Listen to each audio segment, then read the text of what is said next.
welcome to today's Lunchtime Learn.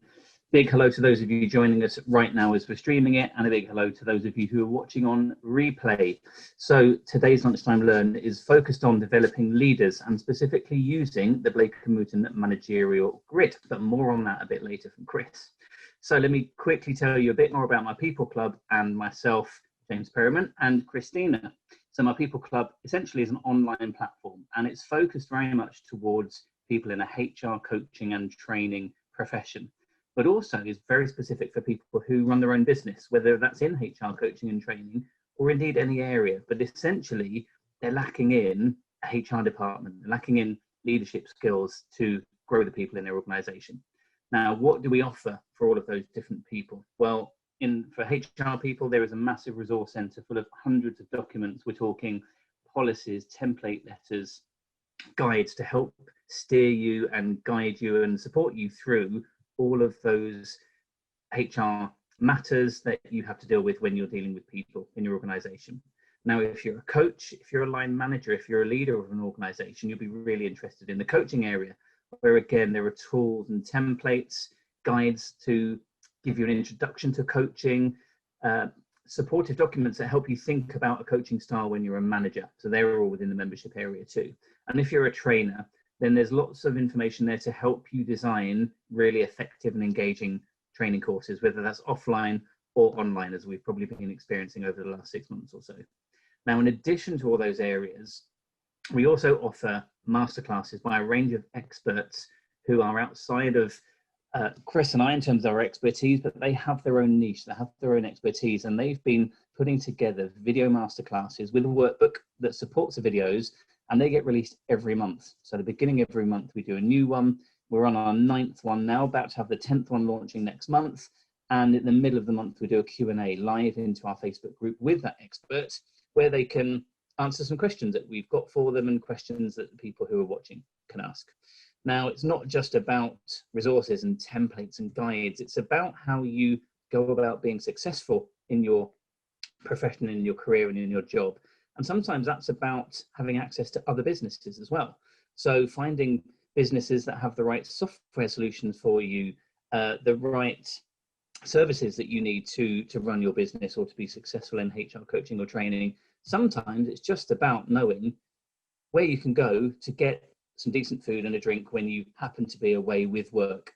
We've probably been having a bit of that in the last few weeks. We know times are changing again, probably going into a bit more of a lockdown.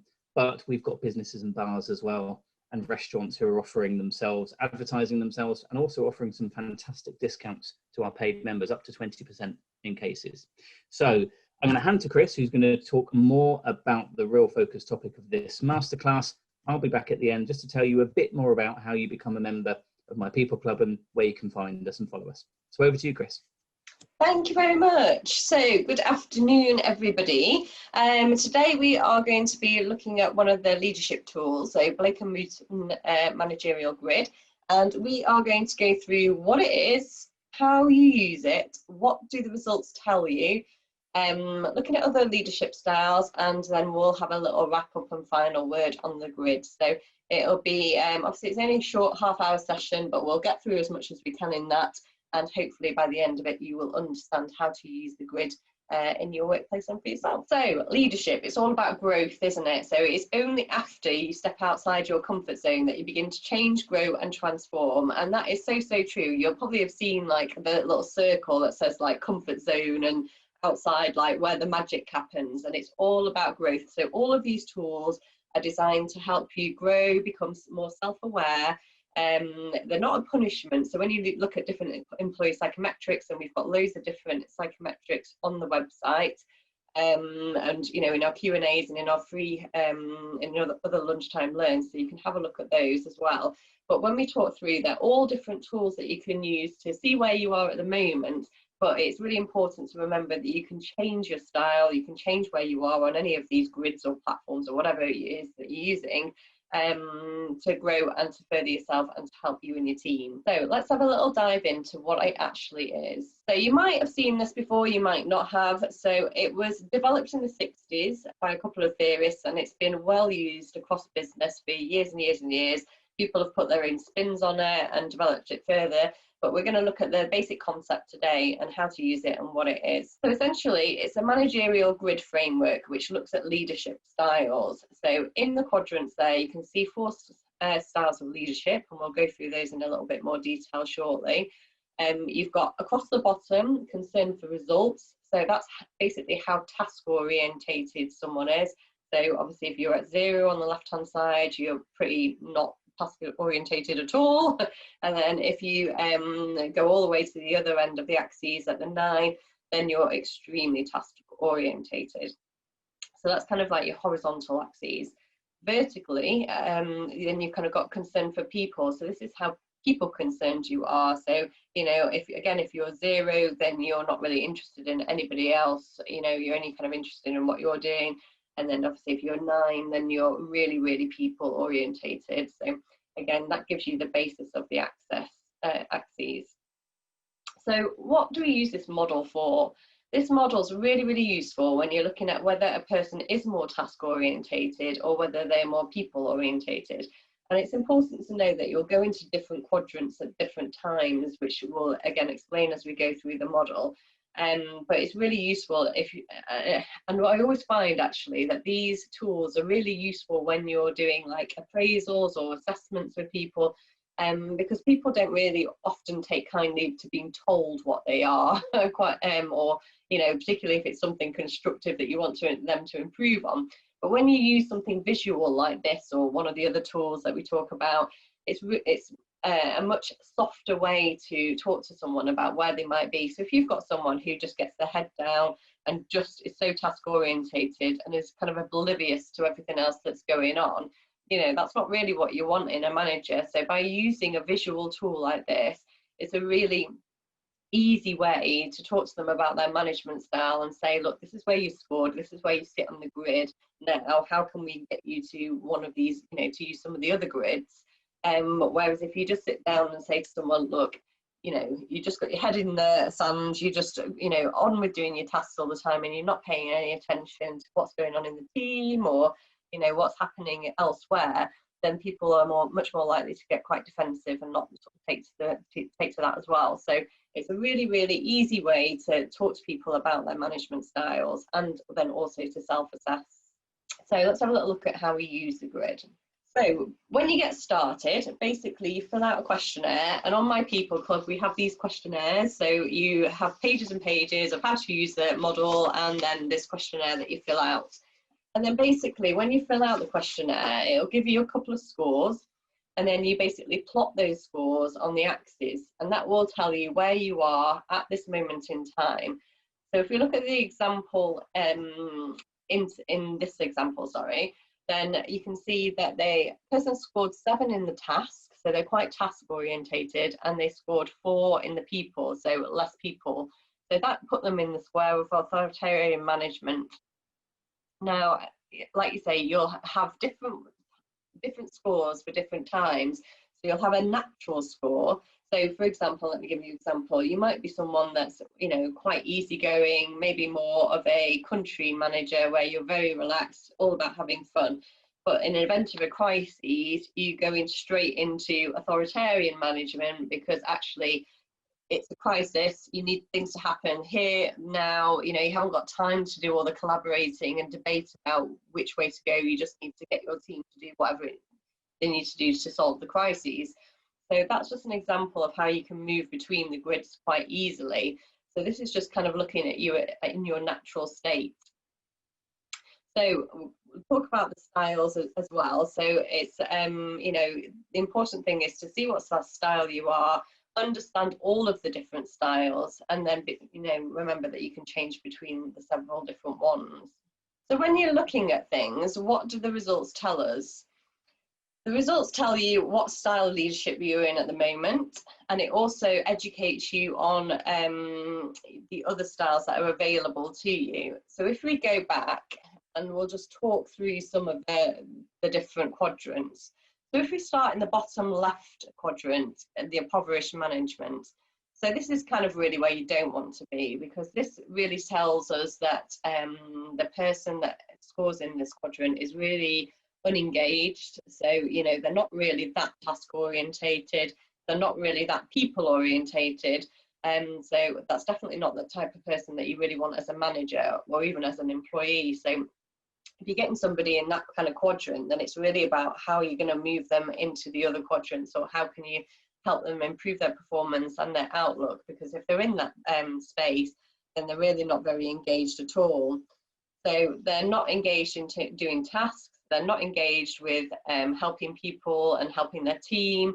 So it's probably one of your more difficult managers or employees in the company. If we look at the authoritarian management, now this is the type of person that you probably do want in a crisis, because they're very, you know, just get this done, you know, they're very directive. They're very hard workers, very task orientated, very, you know, driven and want to get things done. The perhaps downside of being an authoritarian manager is that, or perhaps sometimes the people side of it suffers a little bit, because they're so consumed with getting on with what they're doing that actually they haven't got that collaborative, softer, more empathetic approach sometimes. So authoritarian management will always have its place, you know, and you certainly need that in times of crisis, or at certain points when you really need to get things done quickly, or in a particular way, or if there's a crisis. But that just to remember that if you're in that box, then you probably need you need to start looking at some of your softer skills, because that's definitely one of the downfalls of being an authoritarian manager. If you're an authoritarian manager, you also tend to be quite strict, you've got quite rigid rules, you might not be that flexible, and it is more about results. So good thing to know about that is results driven, less people driven. So if you're in that quadrant, then you need to start thinking a little bit about your soft skills. Now, if we go diagonal to that, so up to country club, then that's kind of the opposite really. So country club is very much a relaxed style. So it's all about people having fun, being relaxed. It's definitely more people focused, which is a really nice space to be in, and it's a really engaging and nice space to be in. People will like being in that space. The downfall of that quadrant is actually productivity can suffer, because you're sort of people pleasing and you're trying to do what everyone wants, and actually sometimes that means that you don't achieve as much. So when you think of so if you think of athletes, for example, you know, you need someone to push you, you need to be really driven, otherwise you're not going to achieve. And that's an extreme, because, you know, the athletes are very dedicated to what they do, and they have coaches and teams that push them very, very hard, and, you know, it's almost a burnout sometimes. So there is a balance to be had. But if you're the opposite of that and you're in country club and you haven't really got anybody pushing you, and it's all very nice and everyone's having a nice time, but actually you might not really be focused on the results, and you might not be really focusing on success and getting to where you need to be, then, you know, obviously that's a downfall, isn't it? It'll take you a lot longer, you might not reach it at all. And actually, you know, if you're working as a company, you know, if you're not achieving those results, then, you know, it's going to be bad for business, and essentially that might affect jobs and all the rest of it. So while on the surface it's very nice and probably a preferred quadrant, you've also got to think of some of the downsides of being in that quadrant as well. So finally, when you're looking at team leader management, then this is kind of the preferred quadrant to be in, because not only are you quite task orientated, because you're sort of on that cusp or that side of the axes, but you're also quite people management, quite people orientated, should I say. So again, you've kind of got that nice balance, and it's where you get the most productivity, because you've actually got an engaged workforce and a high performance workforce. So not only are you engaging your teams, but you're also pushing them and you're also helping them perform well. So that is kind of like the utopia, is kind of getting to as close to 9 and 9 on your axes as you possibly can. The middle of the road, so that little bit in the middle, and again, you know, when you ask people actually think sometimes that that's the best place to be, because you're kind of a little bit of everything just in your natural state. And it, you know, it can be, but the difficulty with being middle of the road is that you're, again, a little bit like country club, you're trying to compromise between all of the different styles, and sometimes too much compromise doesn't get us anywhere, does it? So it's good to have a little bit of compromise, But actually, if you're not really pushing towards results as much as you perhaps should, or you're not really as engaged with people as you perhaps could be, then again, you're in that sort of land where it's okay, but you're not really achieving, or you're not really performing, or you're not really engaging people. So again, it's really important to kind of understand each of the quadrants and the sort of benefits and pitfalls of all of them. So if we just move back to where we were, so we just had a quick look at the different leadership styles. It's important to reflect on where you are. So if you do the questionnaire, like I say, we've got the questionnaire on our platform, then it's, do the questionnaire, plot it all out on the graph, and then realize where you are and reflect on some of the areas that you improve on. We've got really detailed descriptions of all the different quadrants and what's included, pitfalls and the benefits. So it's important to reflect on where you are and where you can get to, or which areas do you need a little bit more of. And not only can you do it for yourself, but you can do it with team members as well. So it's really good for them to understand where they are normally. And also it's good it's like with any of these employee psychometrics, whether it's DISC or insights, one of the big pulls of it is that you can talk to each other about it. So you can talk to each other about what your natural leadership style is, and what someone else's is, and then you start to understand how people want to be communicated with. So if I was a more authoritarian leader, for example, and I knew that a colleague of mine was a really country club person, then I would probably have to relax a bit more and soften up a little bit more and be perhaps a bit more outgoing and more of a social butterfly type person, to really get them on board and to really get their interest. There's no point being like, right, we need to do this, this, this, and this, because that's not going to engage them. It's not how they prefer to be communicated with. So if you really want to improve your communication skills and your leadership skills, tools like this are a really, really good way of doing that. Let's have a little look at further leadership styles. So this was really, the model was originally done in the 60s, and then obviously that's quite a while ago now, so people have added to it and put their own little twists on it and everything else. So over the years, 2 more styles were actually added to the model. So the paternalistic management is a management style that jumps quite a lot between country club and authoritarian. And again, for a leader, if you're a part of a big corporate business or something, that's quite a good place to be, because you have to know when to be a little bit more relaxed and be more of that social butterfly type person, and definitely more people orientated. How are you going to engage all your staff? And then knowing when to be more authoritarian. So this is when you really need to get things done. You've got deadlines, you've got maybe client bids to do, whatever it might be, but it needs to be done quickly, efficiently, and all the rest of it. So that's a really strong leadership style to have. The opportunistic, I can't even speak today, opportunistic even management style, put my teeth back in, doesn't appear on the grid because it can actually show up anywhere. So this is where managers will put their own needs first and go after the opportunities in whichever quadrant that they might see the opportunity. So it is about someone who puts their own management and their own ambitions first, and then they will make the most of whichever quadrant it is as suits them. So, if they are going for promotion and they need to show that they're achieving targets, they might move into a more authoritarian place. If they have had feedback that they are naturally more authoritarian, and actually if they want a promotion, they're going to have to show that they're a better people manager, then they would have to really go into the country club and really show that they could go into that quadrant as well. So again, this is, as people are working through the careers, they'll be in different quadrants at different times. So the final words, that's a really, really quick overview of, how to do the model. So fill your questionnaire out, plot your results on the axes, and then find out what quadrant you are. And then also to learn a little bit about each of the quadrants.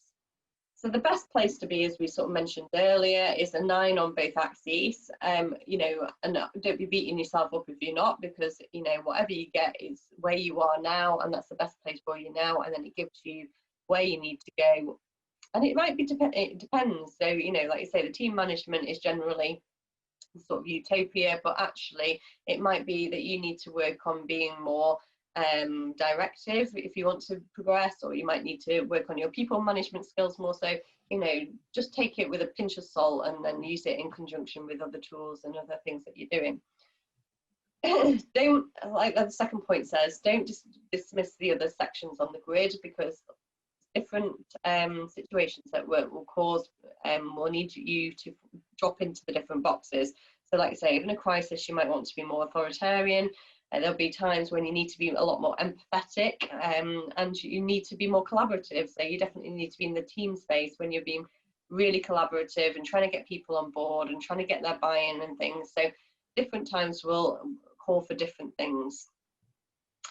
So I guess all that's left to do is tell you that we do have the questionnaires and lots more information about it on the website. So if you are interested, then you'll be able to check that out on the platform, find out what you are, let us know, because we're always interested in feedback and hearing where people are up to, and I hope you get on well with the model. Fantastic, thanks Chris. We have had one question in the chat while I think we've still got a few minutes, just asking if you can explain a little bit more on country club management style and impoverished management. Yeah, if that's sure. Okay, if you do another couple of minutes. Yeah, sure. So I can't see this is the trouble when you're screen sharing, you can't see the chat box, can you?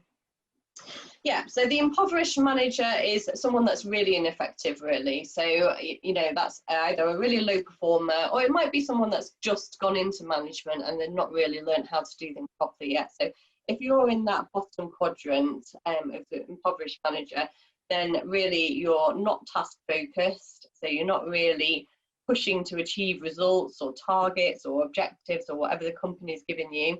And also then you're not actually that people orientated either. So you're not pushing to, you know, care for your people if you're a manager of a team, or see how they're engaged, or think about their progression. So that's really a quadrant that you want to try and stay out of. Or if you're in there at the moment, that's fine, but then obviously then you need to develop your skills further to try and broaden out and move into some of the other quadrants as well. In terms of the country club leader, that's kind of the most accommodating manager on the grid. So that is really where they're really concerned about their team members. They sort of assume that as long as the employees are happy and satisfied at work, then they'll work really hard. And that's really where it falls down a little bit, because that assumption's not always correct, is it? So, you know, people can be really happy and then they just kind of get out of wanting to achieve targets or do their actual work. You know, they're having too much fun and having too much of a gossip and a cup of tea and not actually doing any work. So it's a really great place from a social and engagement point of view, but it's not always such a great place to be from a productivity and getting stuff done point of view. So yeah, that's really what those two quadrants are in a nutshell. Hope that helped. Fantastic, thank you, Chris. And as I said, there's more information available on our website. And if you've still got questions, please do get in contact with us, and I'll share some contact details very soon. So if you want to become a member of My People Club, then not only can you become a paid member, where you've got access to all of those resources and guides and documents and slide packs and forms and everything I touched on right at the beginning, and the masterclasses, but you can also become a free member. And that gives you a bit of a taste of what's on offer. So there's a selection of documents, about a dozen documents available in HR, the same in coaching, the same in training. So why not go on? So go onto our website and have a look at that. You've also got every single one of our Lunchtime Learn replays right from the beginning. Now, if you're in our Facebook group, you'll have seen that I did a quick video a few days ago where I just said that it's kind of been like 6 or 7 months of doing Lunchtime Learns. I think this is about our 20th one. So all of those Lunchtime Learns are in there, and we've put one of the whole masterclass series in there. They're normally exclusively for paid members, but we've put one whole series in there for free members as well. And you'll also get to hear about exciting offers, events, new stuff that's happening. And we talked around discounts that are available from other partners. We do some as well, and you'll get to hear about those. So do join and sign up as a free member at mypeopleclub.com. Now, what you also find on our website, regardless of whether you're a free member or a paid member, you'll see our shop.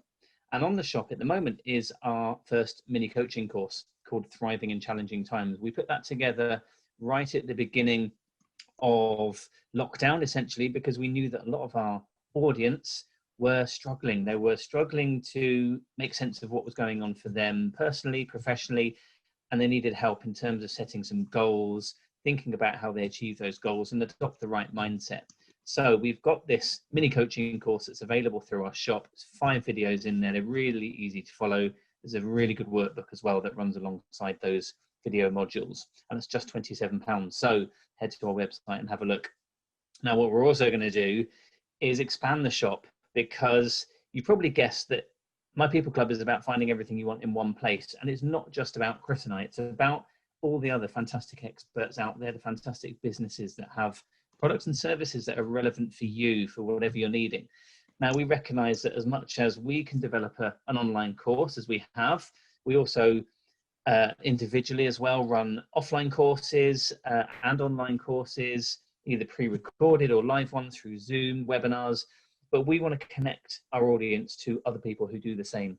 So if you are someone that has online courses, a bit like our Thriving and Challenging Time ones, or whatever it is about what you do, or you're running offline courses still before lockdown really becomes much heavier and people can't go to different places to come to your courses, and you'd love to reach out to our audience of people who are not only HR coaching and training and business owners, but anyone that sees our shop, then we would love for you to advertise through us. So please get in contact. Drop us an email at hello@mypeopleclub.com, and let's talk about how we get you in front of our audience. And that's not only on the website, that's across all our social channels. Chris and I across LinkedIn have probably got about 14,000 connections. That's quite an audience for you to get in front of. Drop us an email, visit the website, and if you do want to sign up and become a member, then there's how you do it. We're on the social channels. They're all there. You'll find us on Facebook, on Twitter, Instagram, LinkedIn, and YouTube, where we host all of our videos. And we've also got a podcast coming at the beginning of the year. So if you're part of our community, you'll obviously get notified about that. That's all for myself and Chris. Thank you for joining today. Thank you for watching on replay. Any questions, please drop us an email. Otherwise, we hope you have a fantastic rest of the day, and take care. Thank you. Thanks, guys. Enjoy.